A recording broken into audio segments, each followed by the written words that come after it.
Good evening, everyone. Today is October 28th, and this is the last Okada Toshio seminar this month. So, how was your week?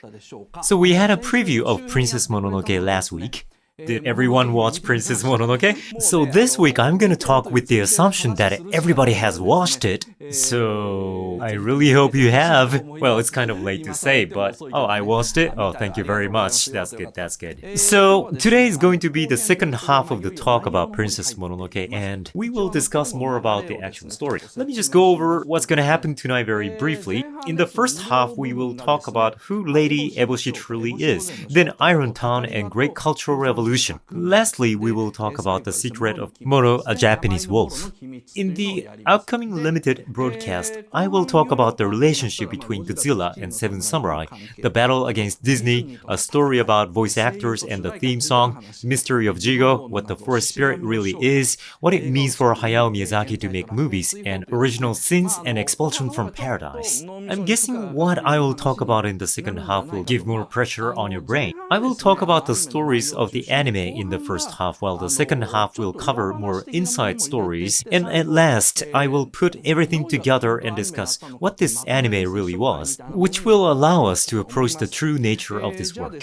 Okay, first of all, let's talk about who Lady Eboshi really is. The settings of Lady Eboshi is written in this book, a book called Princess Mononoke: How the Film Was Conceived. It's written inside this book, and this is actually...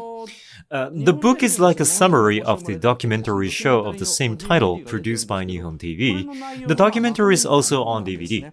There, you see storyboards and manuscripts on Miyazaki's desk, but also numerous memos pasted around the desk. And because those memos are so interesting, the shooting crew tries to record them one after another. And one of the memos mentioned the settings of Eboshi, a woman who escaped from a pungent and hard past. She's sold to a foreign country and becomes a wife of a Wako pirate chief. Wako, which is the opposite of Genko, were Japanese pirates who attacked Chinese and Korean coasts. Well, some history books say they're not really Japanese but Chinese or Korean people who pretended to be Japanese. But anyway, they were called Wako. But anyway, she becomes a wife of one of their chiefs, and she gradually starts showing her leaderships, kills her husband, steals valuables, and brings them back home. And when she comes back, she obtains Ishibiya, which is the newest weapon from Ming or later China, and brings it into Japan. And those are the settings of Lady Eboshi. The important point is that she's once an unfortunate woman who is sold abroad. However, she steps up by becoming a wife of Wako leader. It means not only she's beautiful, but she's also a real go-getter. She's an unbelievable woman who climbs her ladder of success, finally kills her chief of pirates, steals money from Wako, plus steals China's latest cannon Ishibiya and brings it back to Japan. And she's planning to leave the rule of samurai and make a country of mighty ideals. The forest of the forest spirit draws her attention because it belongs to no one, which suits her need. During that time, most of the lands were owned by either the emperor, samurais, or Buddhist temples. But this forest belonged to the forest spirit. The memo says, if I obtain this forest, I can make my own country. If you read this much, doesn't Eboshi start looking like a person of justice? Indeed, she does many good things in the movie, like adopting women who have been sold, or caring for those who have been discriminated because of their Hansen disease, and even giving them jobs. So she does look like a nice person, but she's full of contradiction which keeps her away from being just a good person. For example, what I noticed first was the fact that there are no children in Iron Town.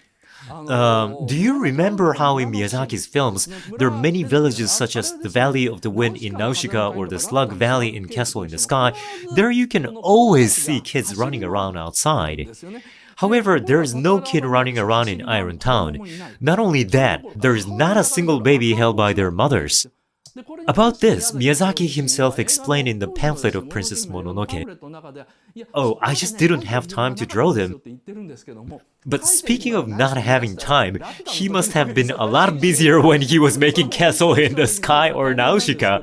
There's a reason for not depicting children. It's because Iron Town is a settlement. Settlements were villages that existed in 18th and 19th century in the pioneer days in America, they became villages only 5 or 10 years ago during the pioneer days and were always in combat with the surroundings. Irontown accepts those who have lost their families or women who have been sold by their parents, but they can't afford to accommodate children and elders who couldn't work. There is not enough food in the first place, and since it's settlement, they can't feed anyone who can't work. In the outskirts of Irontown is an area where people with Hansen disease live in isolation. They are kept there because they have an ability to make ishibiya. Thus, it's relatively harsh environment for weak people. But considering that some of the people living in Irontown are married, shouldn't there also be children? But I assume that there's also a very strict rule on birth control that says they can't have any children. I think Eboshi intentionally creates this dominant culture in Irontown where women make fun of men and say they are stronger for the same reason. She's being very careful not to let the population increase without a plan until the village becomes bigger and the quality of life improves or the lives of the people become easier. And so, this is the first discrepancy of why Lady Eboshi doesn't look like a nice person. Another thing that concerned me was her cold attitudes. Eboshi makes her first appearance at a scene where she returns home with Irontown's cowherds after buying rice. Cowherd was an occupation for hinin or outcasts of ancient Japan that set hierarchy in the order of samurais, farmers, craftsmen, and merchants, eta and hinin, although some say this hierarchical order is actually a creation in Meiji era. But so you see how the cowherds are pulling the cows to carry straw rice bags on them. If you think about it, this village is quite rich. It's actually pretty amazing how everyone in the village eats rice. But anyway, during this trip, where they were coming back from buying rice, the caravan gets attacked by Japanese wolves. The attack leads into a battle, and Moro, the leader of the Japanese wolves, he gets shot by Eboshi's ishibiya, gets injured, and falls off the cliff. And when that happens, how should I call them? Colleagues, followers, the cows, and the cowherds also fall to the bottoms of the cliff, and there are many of them. And when that happens, this man Gonza, who is standing next to Eboshi, and he apparently has been a subordinate of Eboshi since she was a wife of the Wako pirate. So Gonza asks her, what shall we do? But Eboshi just says, we will depart soon. When Gonza asks, what about the men who were pushed over the cliff? She intentionally ignores it and gives an order to the caravan, reorganize the line.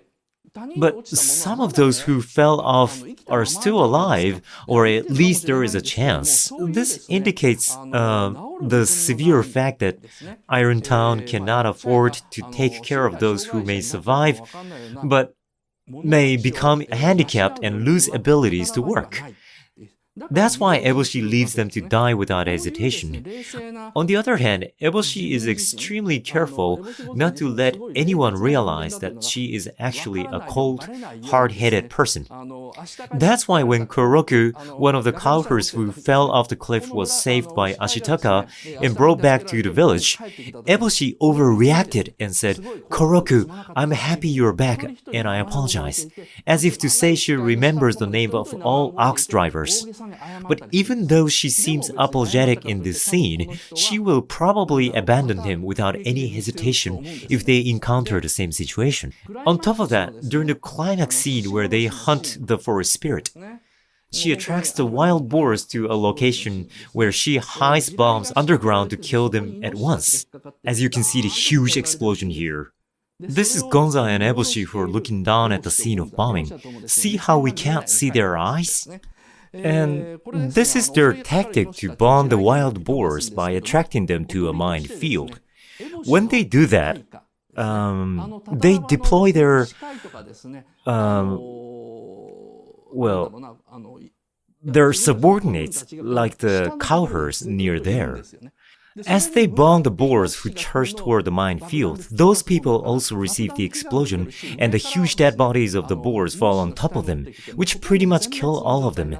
Later, there's a very tragic scene where Ashitaka finds one of the survivors covering his face, crying, while the dead bodies in heaps surround him. Just like that, Eboshi does not hesitate to sacrifice her subordinates as a bait as one of her options. That's how she can stay cool and objective when something like that actually happens. So, we can say that there are two sides to who she is. She can definitely be a good leader who is extremely intelligent and kind, but at the same time she can be a cold leader who doesn't mind sacrificing her own people to fulfill her purposes. She's portrayed as a person who obtains these two sides. I think Eboshi has a model. I think it's this person, Mao Zedong. Mao Zedong was a leader with enormous charisma and thorough rationality who relentlessly pursued cultural revolution that was filled with destructions and slaughters, but at the same time made endless efforts to improve the lives of the farmers. And the reason why he's the model of Eboshi is because Mao was someone who declared, in 15 years, China will overtake the United Kingdom, who was the world leader in steel industry at the time. To do that, Mao tried to make an iron town or steel mill in every Chinese village and teach the farmers steel making. By doing so, Mao attempted to improve the productivity of iron in China drastically. Well, although the end result was a huge failure. I think Miyazaki took such history of Mao into account and portrayed the community of Iron Town in Princess Mononoke as a kind of communist utopia. Miyazaki spent all his youth, from his late teenage to early 30s, longing for communism. Of course, the brutality and the problems of Mao Zedong and the organization and guidance department of the Communist Party of China have been fully revealed by now. However, Miyazaki, as a so-called old leftist, thinks that he's not a superficial man who would easily turn his back on something he has once believed and go, well, communism was a mistake, the Communist Party of China was wrong. He rather thinks that if communism was a mistake, it's more important that he inspects why did such mistake happen inside of me, and he would cling on to the issue until the inspection ends. So, my theory is that the image of Eboshi is inspired by Mao Zedong in his youth, but she was depicted as a woman of great beauty. So again, Eboshi is sold by a slave dealer, becomes a wife of a Wako pirate, but later kills the leader, steals an advanced technology from Ming and tries to make an independent country in Japan. In other words, she's a revolutionist as well as a terrorist. For her, both kings and gods are nothing but obstacles. Mao Zedong himself said religion is an opium, and denied religion or even the existence of a god. Likewise to Eboshi, the forest spirit is nothing more than a giant creature, and even though the imperial family claims we come of a family of the gods, they are mere politicians.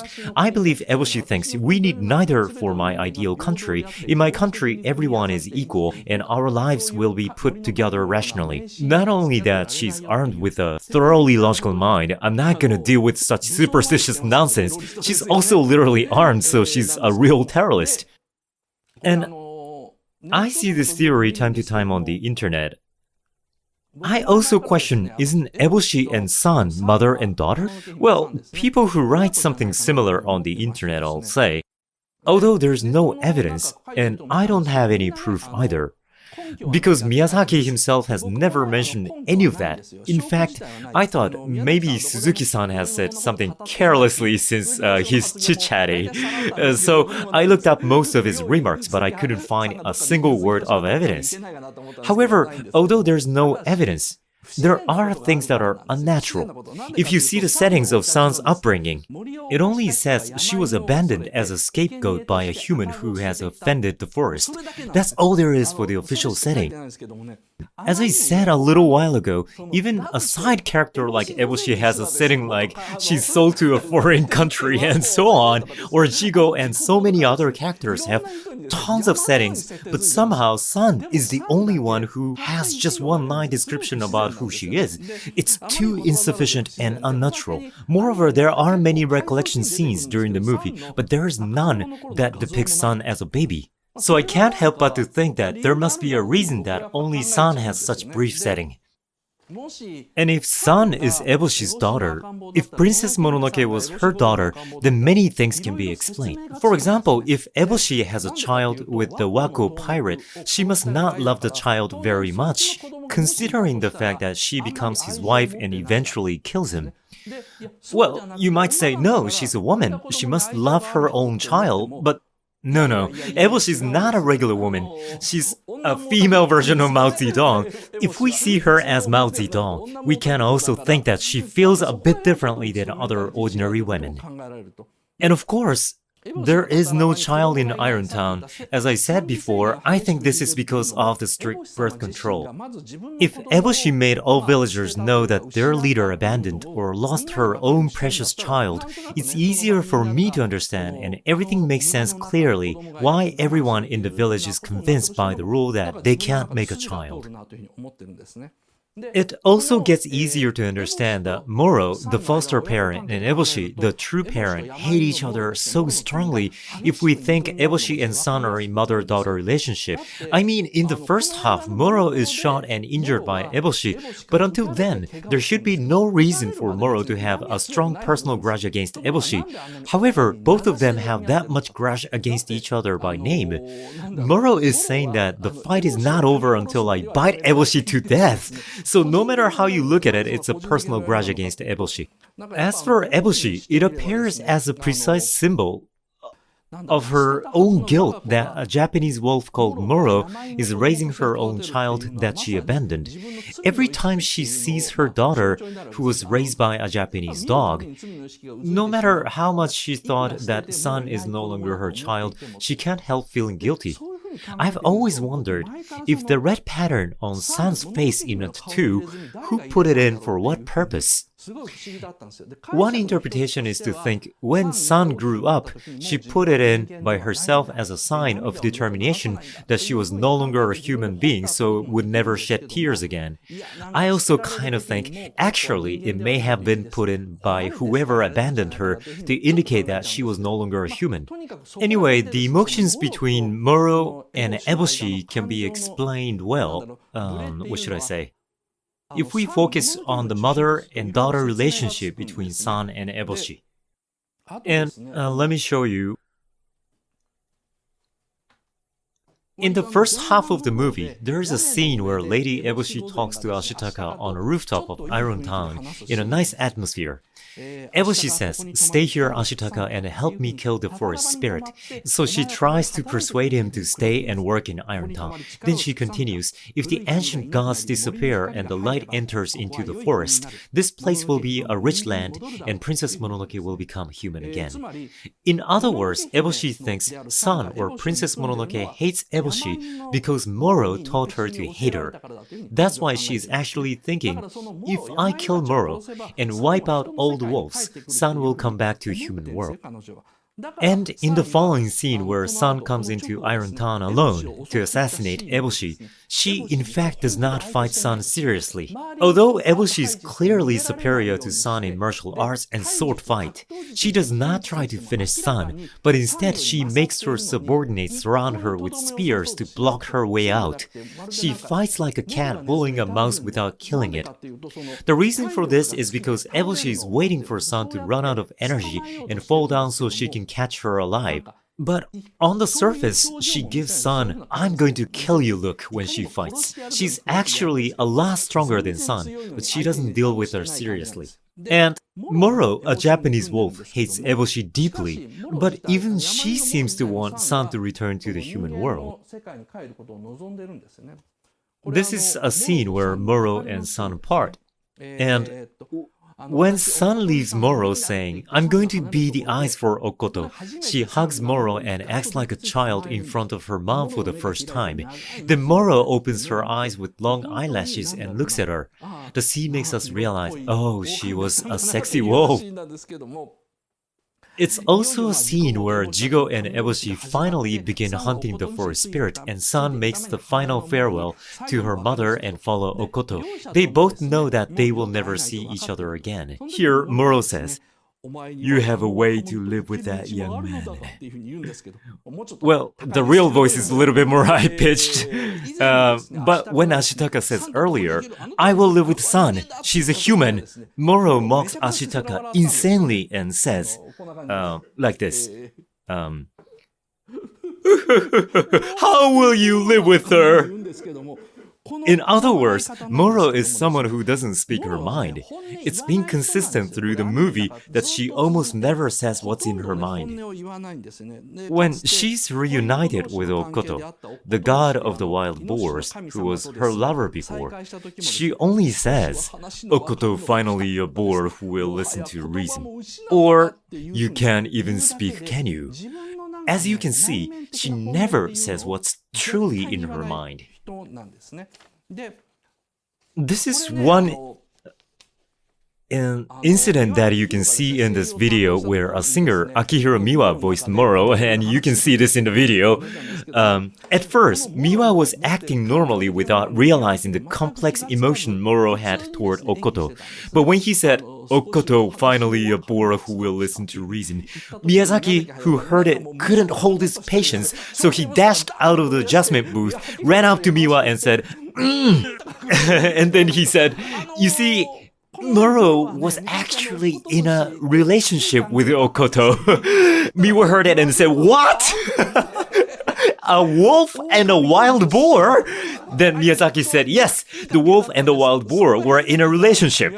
Then Miwa was deeply convinced and said, "Oh, now I see." And in the next recording, he changed his tone of voice a little bit. He just added a slight nuance to his lines, such as, "You can't even speak, can you?" which now sounded like a woman describing a man who used to be in love relationship with her in the old days and feeling pitiful toward herself for liking such a man. Or a line, "Okoto, finally a boar who will listen to reason," which sounded like a high school girl who saw her boyfriend and told her friend, "Oh, here comes that idiot." Then write it down in the storyboard. But he just doesn't. That Moro and Okoto were in a love relationship. I mean, really, if you think about it, if Miyazaki did not tell the setting to Miwa during the voice recording, and if the TV crew of Nihon TV did not shoot that moment by chance, then nobody would have found it out. This guy does this kind of thing so often. So why does he do that? Let's talk about Miyazaki's unique way of playwriting and the essence of treating his characters in the second half tonight, and I will discuss some reasons. While Moro says to Ashitaka, "How will you live with her?" she's actually thinking that she can let Sun return to the human world. But to do so, the biggest premise is to kill Eboshi. And, well, Moro can't let Sun return to the world where Eboshi exists. It's because Lady Eboshi is a destroyer of the forest and is especially vicious among humans. So, in other words, the two women, Moro and Eboshi, are both trying to save Sun. On the other hand, Eboshi is thinking, if we kill the Japanese wolves and kill the forest spirit, the light will enter into the forest. In another word, if the forest becomes civilized, part of human society and a part of mere natural resource, Princess Mononoke, who I have once abandoned, will be able to return to the human world. This movie is very easy to understand if you think of it as a story of two mothers who are trying to save their daughter, pulling her from both sides. Because Moro and Eboshi say exactly the same lines to Ashitaka. As I said earlier, Moro mocks Ashitaka by saying, "How are you going to live with her? Are you going to fight humans with her?" Eboshi also says the exact same line to Ashitaka, who comes to tell her that Iron Town is under attack. Take a look at this. In this scene, Eboshi interrogates Ashitaka. You want me to stop killing the forest spirit and kill the samurai instead? In the exact same composition as when Moro mocks Ashitaka. It cannot be a coincidence that the two characters say something of the same meaning in a left-right symmetry. If you see it in a playwriter's point of view, there's no way this happens without any intention. The two of them are questioning Ashitaka. How do you want me to live? What do you want me to do about her? You want me to stop killing the forest spirit and kill the samurai instead? Or are you saying that you'll fight humans? They're depicted in a complete right-left symmetry while they speak to the same character, Ashitaka. It means that the two mothers are asking about their daughter's life to a man who will become her husband. And there are also rhetorical questions. Knowing Ashitaka won't say yes, they ask him, is that what you want? In other words, they're being a scary mom going, how serious are you about my daughter? While they both mock him in the same tone. So they mock and return the same lines to Ashitaka. Because the two are in the same position, which is being a mother as well as a tribal leader. These are what I was thinking before I came to think, oh, isn't Eboshi's son's real mother? Just like I said earlier, there's no evidence, but nothing contradicts if we think like that, and it wouldn't be strange if Miyazaki had that kind of hidden settings, considering the fact that he wasn't going to make the movie without telling anyone about such an important setting on how Okoto and Moro used to be in a relationship. However, both Moro and Eboshi try not to let Sun notice that Sun's real mother is Eboshi. But both mothers believe that if they don't kill the other one, then there's no future for Sun, and that's how they fight each other. And next, it is about the secret of Moro. Now we only have about 20 minutes left. This is a scene that comes out about an hour past in the movie. Wounded Ashitaka wakes up in Moro's roost and goes outside. Then Moro, who was sitting on top of the roost, speaks to him. In this scene, you can see where Moro lives, but it's a bit special for somewhere a mere wolf lives. This is a scene where Ashitaka gets up and stands inside Moro's roost. Moro's roost is all made of rocks. Not just that, the floor, the ceiling, and the walls are made of huge monoliths. Looking at it from the outside, you can see how Moro is on top of the ceiling. And you see how the floor and the ceiling are horizontal. Moreover, the side walls lean in the same angle. And they're like from both sides. And they're both shaped in this angle, leaning inwards. And now look here. This is the scene where Ashitaka leaves the next morning. Here, you can see the entire roost made of these mysterious rocks. As you can see,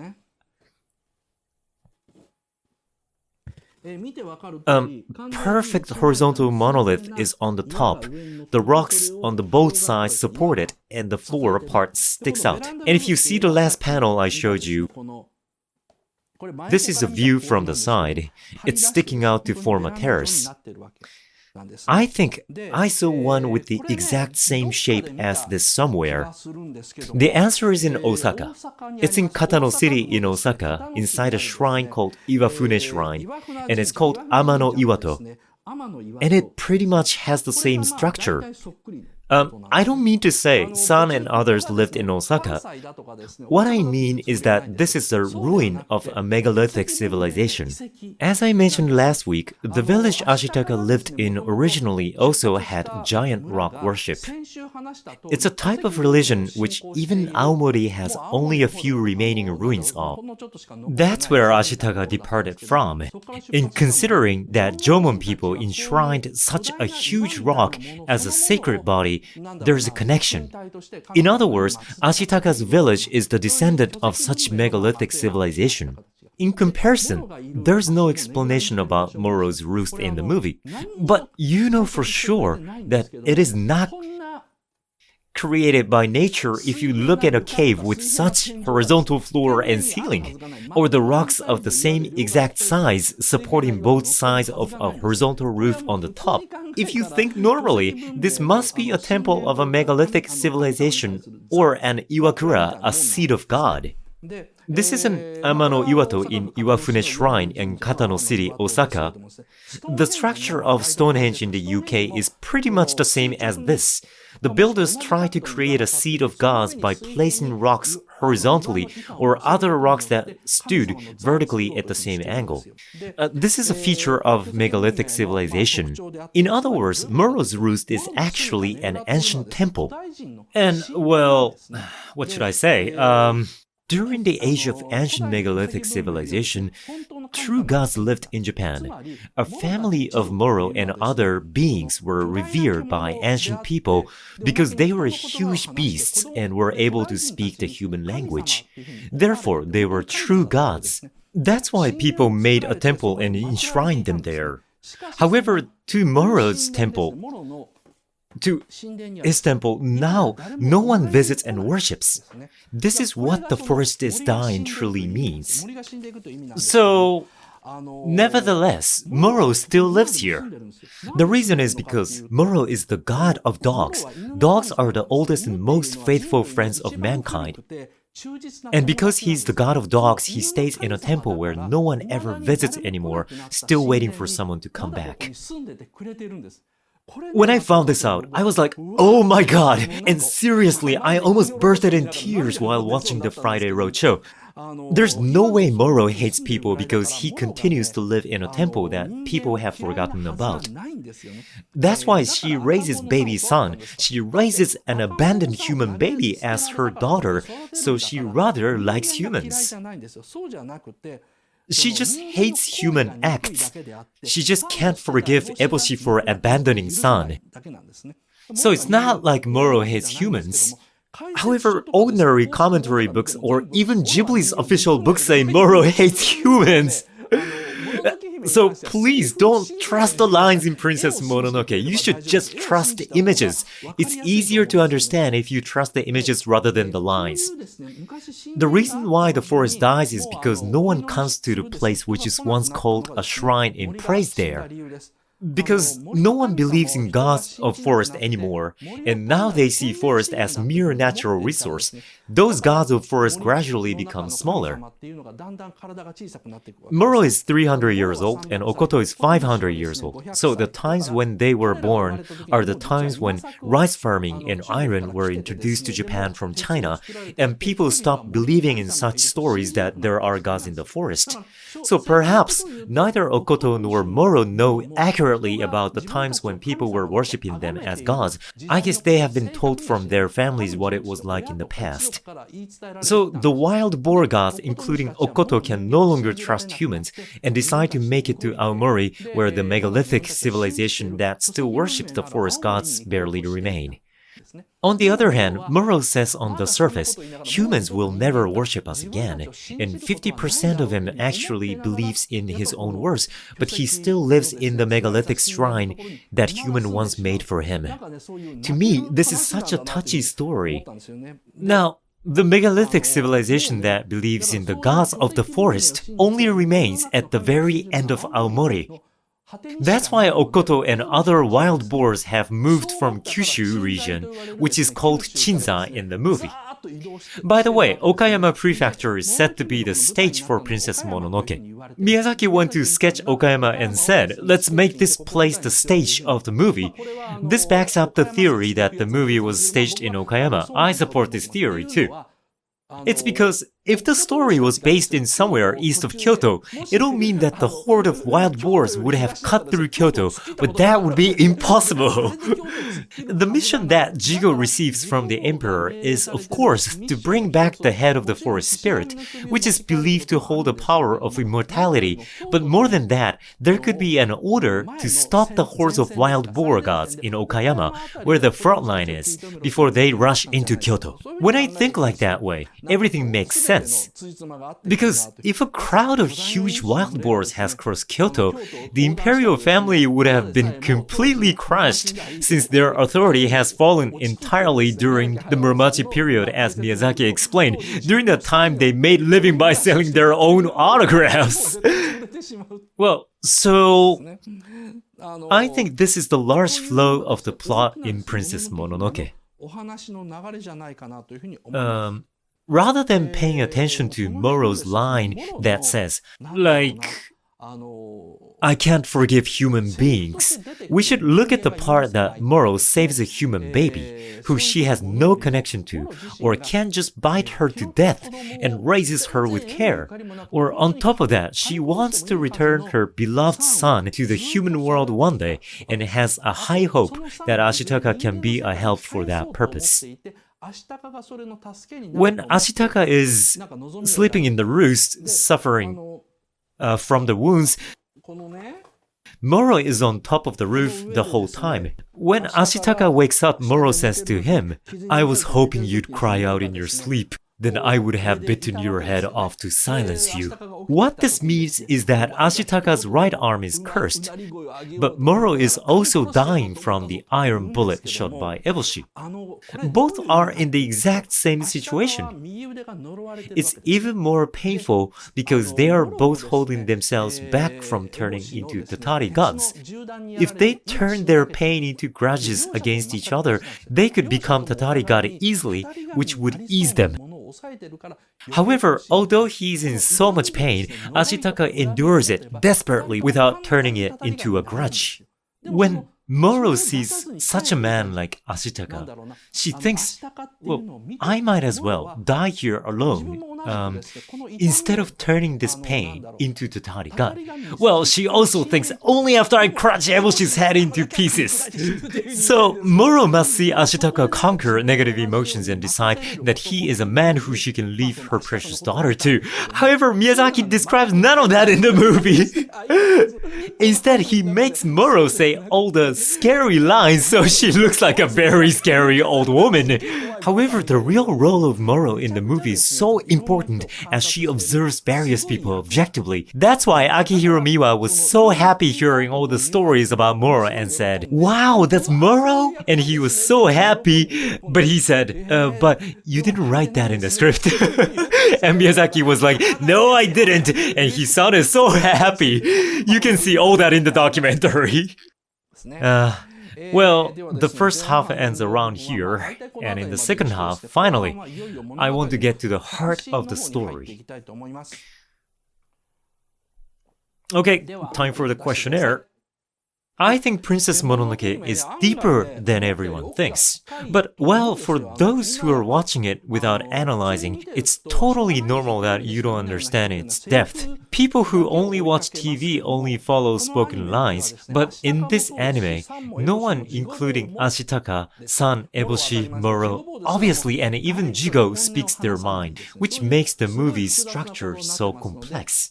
Before those who are watching the first half go, I want to tell you that you can enjoy this movie a lot if you think deeply by paying attention to many things instead of just listening to the meanings of the spoken lines. In the second half, I'm going to go into the core of the story or secret stories. Now, let me see the result of the questionnaire. Oh nice, there's only 1% of little unsatisfied and unsatisfied altogether. Thank you very much.